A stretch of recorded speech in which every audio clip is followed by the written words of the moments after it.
understanding of Islam. Bismillahirrahmanirrahim. Assalamu alaikum wa rahmatullahi wa barakatuh. And a very good morning to everyone. Ladies and gentlemen, it is indeed a pleasure to be returning here to the Institute of Islamic Understanding Malaysia, IKIM, and to share some thoughts with you today on a widely debated subject that has afflicted and affected our Ummah and the rest of the world. Before I proceed, I would like to express my appreciation to Tun Ahmad Sarji, Chairman of IKIM, and the organizing committee for organizing this IKIM International Colloquium on demystifying Islamophobia towards a deeper understanding of Islam, and for inviting the two noted speakers, Dr. Hisham Hellier and Dr. Hatem Bazian, who are conversant on the subject matter. Ladies and gentlemen, it is easy perhaps to lay the blame on other people for whatever happens, whatever bad things happen to us. But often it is not fair to blame everyone else and not to look at oneself too. We need to know what we have done which has contributed to the subject being Islamophobia, fear of Islam.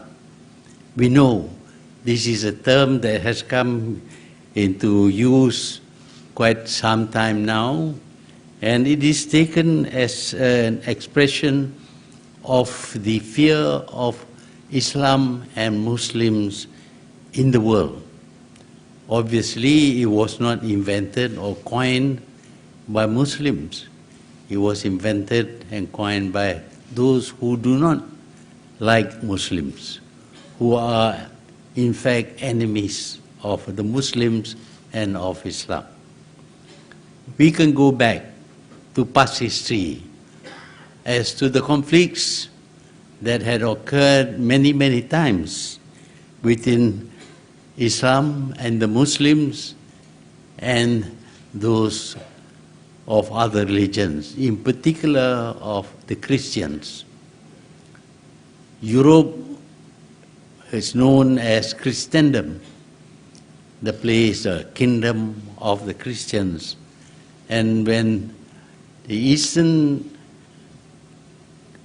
religion of Islam comes into contact with Christendom, there necessarily must be a clash, because Christendom doesn't want Islam to displace the religion that they had believed for a long time. But that has not led to fears of Islam. Indeed, the Europeans at times admired Islam to the point where they decided to study why the Muslims were able to build a great civilization, a civilization that is higher and better than any other civilization before that. So the Europeans initially did admire the Muslims to the point of wanting to learn about Islam, about Islamic civilization, and to adopt some of the ways of the Muslim. But in between, there were also conflicts, as shown by the Crusades, when the European Christians decided that they should wrest the Holy Land of Palestine and place it under Christian rule again. But very little was said about the Jews at that time. But even at the time of the Prophet in Medina, there was already antagonism between Muslims and the Jews. But the Jews were not very numerous, and they were unable to fight a war against Muslims. So their tendency was to bide their time by not incurring the displeasures of the Muslims. Later on, we find that there were other conflicts within Islam and Christendom, but these did not result in a general impression that Islam and Muslims are to be feared. They are not, the term Islamophobia was not coined at that time. It is much later that we hear this word being coined and being used. And this has direct connection with the injustice perpetrated on the Muslims, particularly in Palestine. As we know, Palestine was made a mandatory territory ruled by the British. The British were supposed to protect this territory. But after the last war, when the Jews started demanding that they be given a new land of their own, and they identified Palestine as their homeland, the British at first resisted, but finding that the Jews were apt to use terror tactics against them, the British decided to leave Palestine. And eventually, of course, the United Nations recognized the state of Palestine, the state of Israel in Palestine, without ever asking the people living there.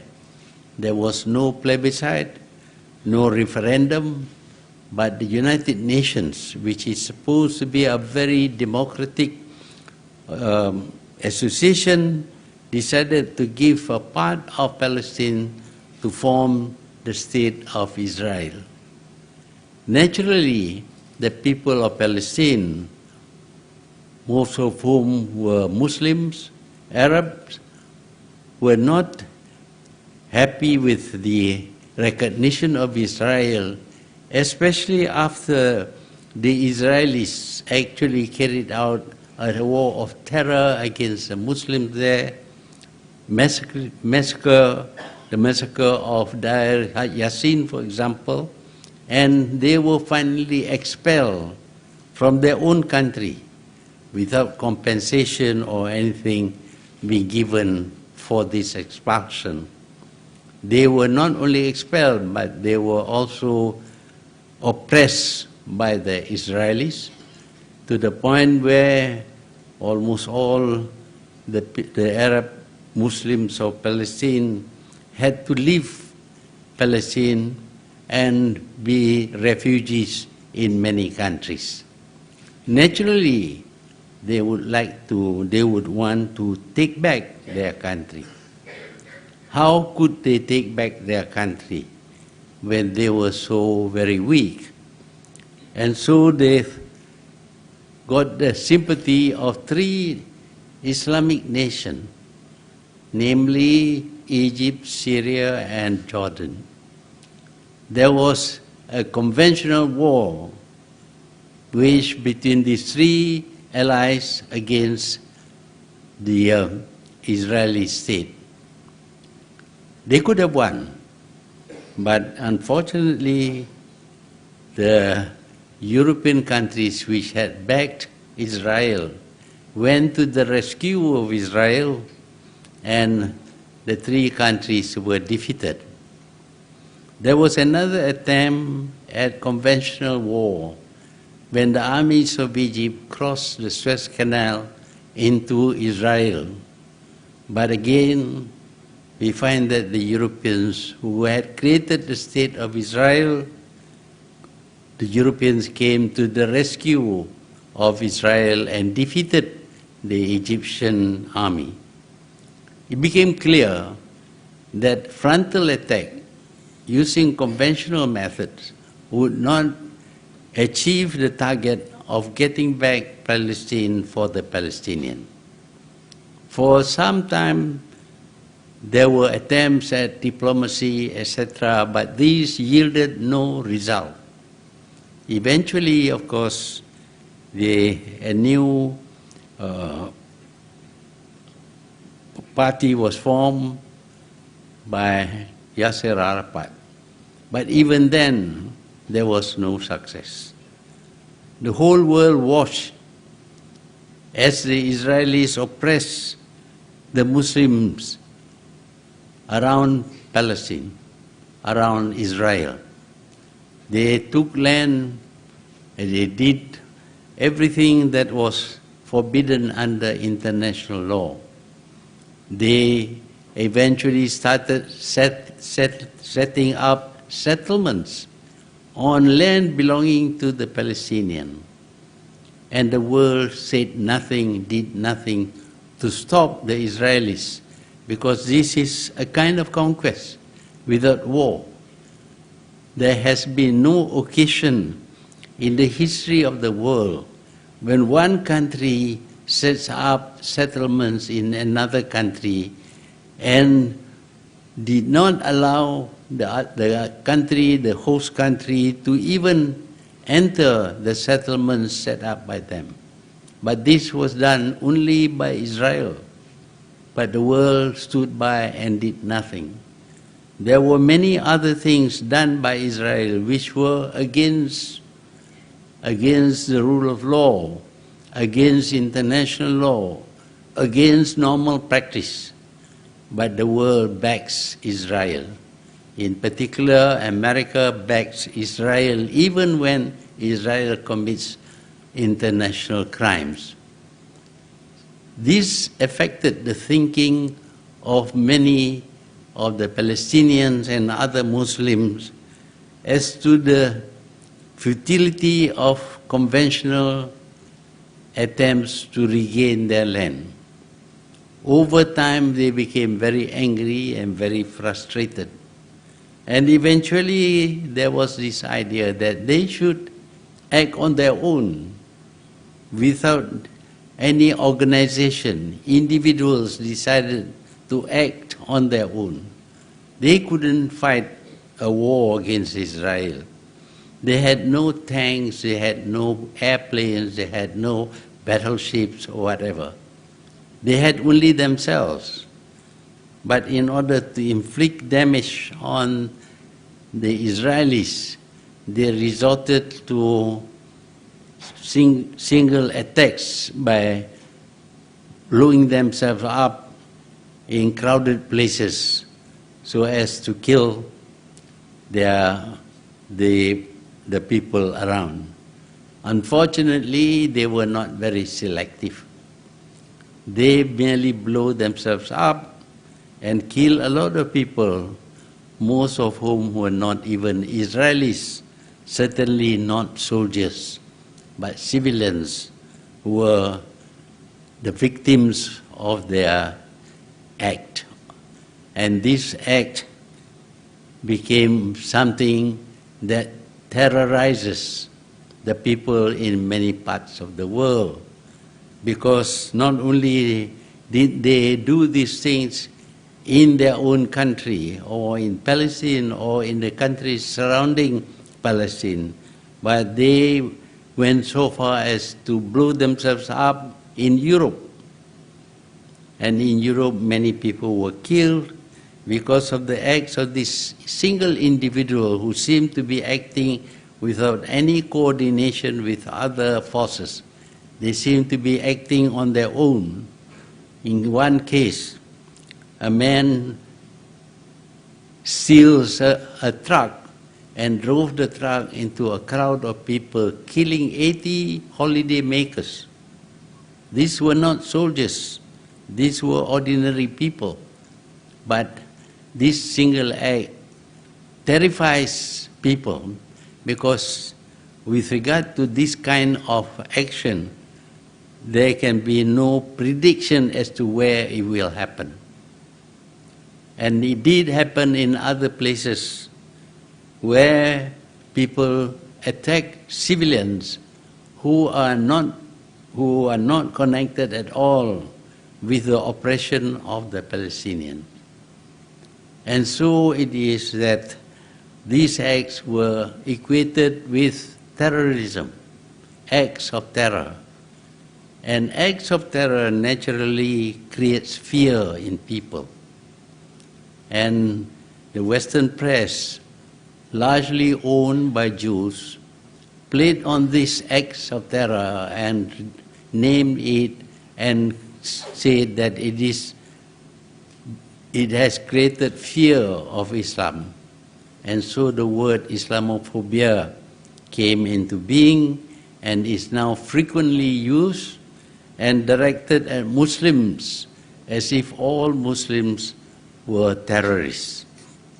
But the fact remains that there were acts of terror on the parts of Muslims which are not directed at soldiers of Israel or even at Israel. Many of the acts were in other places, and the idea of using such methods to achieve their objective has been taken up by other Muslim organizations, and we are now living in fear that at any time some fanatical person might use these terror tactics in order to vent their anger and frustration. In the end, of course, there was no gain. Since for 70 years these acts were committed, the situation of the Palestinians had not improved at all. If at all, we find that the Palestinians are losing on every front. More settlements are being built in Palestine, in land belonging to the Palestinians. Roads are built in Palestine which were closed to the Palestinians themselves. Walls were built in Palestinian territory, and the Palestinians could do nothing to break this barrier.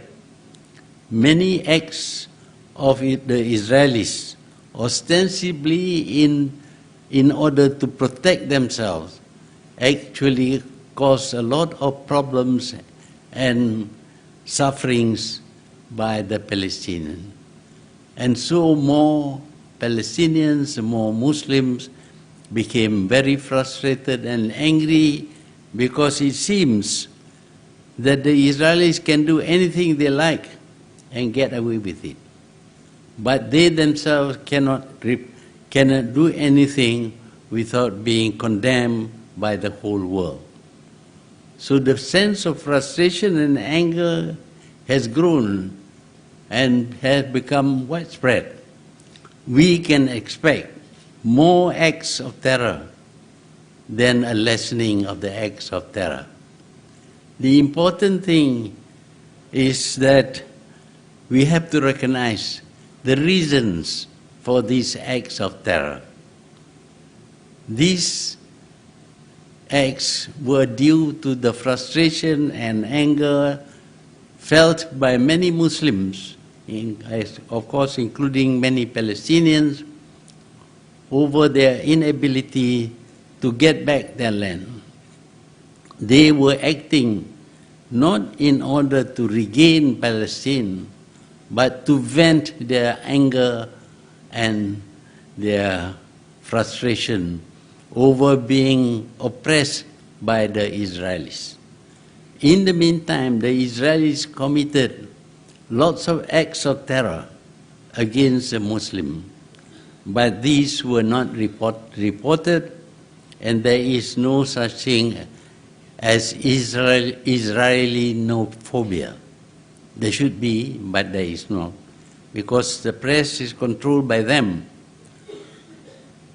What needs to be done is to recognize the reasons for this act of terror. But the Europeans and Americans who back Israel refuses to discuss the reasons for these acts of terror. Obviously, the reason is the frustration that these people feel over their inability to regain their homeland. They had been forced out of their homeland without compensation. Their property has been seized and is taken by Israelis without any compensation being paid to the owners. If we do not recognize the reasons for their acts, which we call the acts of terror, then it will continue and it will become worse as more and more people become angry and frustrated and unable to fight a conventional war would resort to what we call acts of terror. And of course this will result in Islam and Muslim being condemned and being the cause of fear felt by the whole world. As I said, we need to know the reasons why. And the reasons lies in the expropriation of Palestinian land to form the state of Israel and the subsequent oppression of Israelis on the people of Palestine. Many were the acts of terror and illegal acts that are committed by Israel, which are not condemned by the big powers. And certainly nothing is done by them to stop Israel from committing these acts. We, from Malaysia, we tried to send building materials to Gaza, but our ship was stopped by Israel in international waters, something that is illegal. And the ships were taken to Israeli ports, and we do not know where the building materials are until today. That is an act of piracy on the part of Israel, and it should have been condemned, but it was not condemned. And this again increased the anger and the frustration of many Muslims, especially Arab Muslims, and even Indonesian Muslims are affected by this strong feeling of frustration and anger. And with that, more acts that are considered to be acts of terror will be committed into the future, not confined to the Middle East alone, but all over the world. To stop these acts of terror, we have to go for the reasons behind the acts of terror. If there is justice given to the Palestinians, I am quite sure that there will be less acts of terror. If the claims of the Palestinians are respected and are supported, then there will be less acts of terror. But on the other hand, the Muslims themselves must know that in a struggle for one's own liberation, acts of terror will not give you success. For 70 years, the Palestinians has been fighting for their land, but they have made no progress. In fact, they have lost more lands. More lands are being settled by Jews. And today we find that even Jerusalem is recognized by Jews and by some other countries as the capital of Israel. And there is nothing that the Muslim can do because we are all very weak. The better thing to do is to gain the sympathy of the world by showing that the Israelis are the perpetrators of injustice against the Muslim. We need to have more people to support the struggles of the Muslim. acts of terror does not help in winning support. In any case, acts of terror does not give any results at all. What gives result is a good strategy using diplomacy and other means to win over the support of many people. It is not true that all Europeans or Americans are against Islam or the Muslims or against the Palestinians. Many are sympathetic, but we do things that cause them to lose their sympathy for us.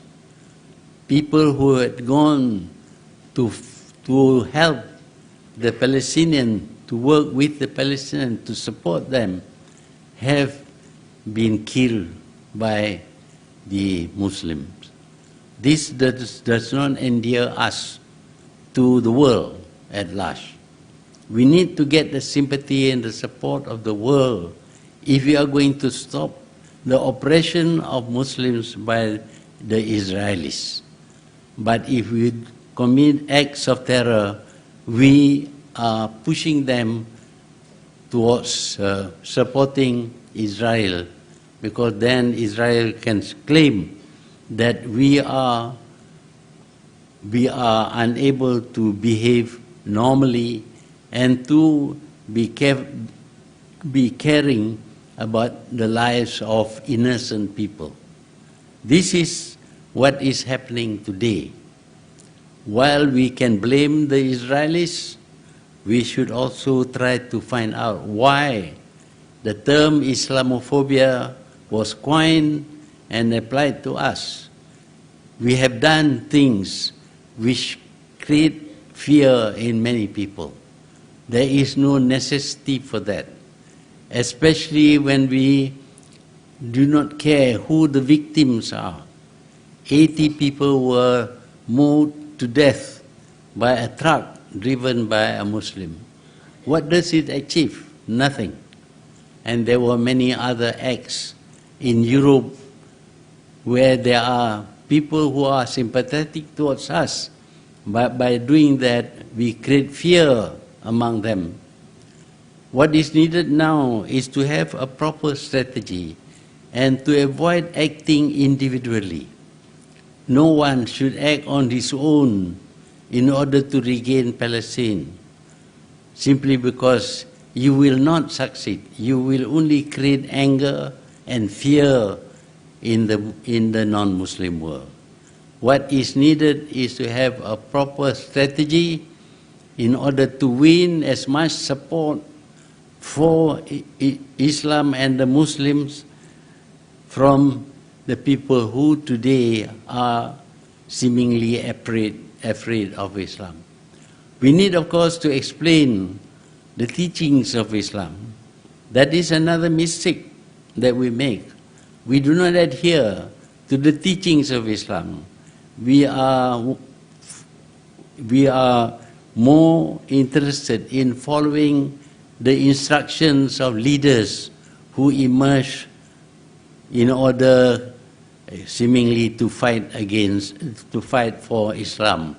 But in fact, they are not fighting for Islam, nor are they adhering to the teachings of Islam. Islam is a peaceful religion, but we see today Muslims fighting against Muslims and committing acts, terrifying acts against fellow Muslims. That also creates fear among Muslims. We see, unfortunately, Muslim countries being left practically ungoverned. The government of the countries were not able to impose rule over their country. Many Muslim countries have collapsed because of an attempt to become democratic, but without understanding of the rules of democracy. Today, many Muslim countries are suffering, and they are suffering because we do not plan, we do not do things correctly, and certainly we do not follow the teachings of Islam as found in the Quran. It is very important that we return to the true teachings of Islam, that we obey the injunctions of Islam, that we understand that killing is not something that is permitted in Islam, because the killing of one person is like killing the whole of humanity. And certainly a Muslim must not kill a fellow Muslim. The punishment is very severe. So we need to understand Islam. We need to understand Islam by Muslims themselves. This institution was set up because very early on we noticed that many Muslims do not understand the teachings of Islam. Yes, they all pray, they fast, they give out zakat, they perform the hajj, but beyond that, what they do is contrary to the teachings of Islam. This institute is meant to remind Muslims as to the true teachings of Islam. And the true teachings of Islam must be based on the Quran, the words of Allah, the messages of Allah to Muhammad for humanity. But most of us only perform the prayers, Fardu Ain, for the afterworld. But for this world, we do not follow the teachings of Islam. And so, because we disregard the teachings of Islam, we find Muslims and Muslim countries are in a very bad situation. Many would say that this is a test for us. This is Allah's test for us to see whether we can handle a bad situation or not. And many of us say prayers, we recite du'as, long du'as, asking for help from Allah subhanahu wa ta'ala. But as the Quran says, He will not grant you your request unless you make the correction by yourself first. So today, it is not only Islamophobia that needs to be given attention, and to try and reduce it by avoiding acts which would terrify people, but also by returning to the true teachings of Islam as given in the Quran and the verified hadith. If we do that, I am quite sure that there will be no Islamophobia, that we will regain our strength, we will be more united, and we will be able to erase the bad name that has been given to us. I thank you. Thank you, Yang Amat Berhormat Tun Dr. Mahathir bin Mohamad, for the thematic address and also officially opening the International Colloquium on Demystifying Islamophobia towards a deeper understanding of Islam.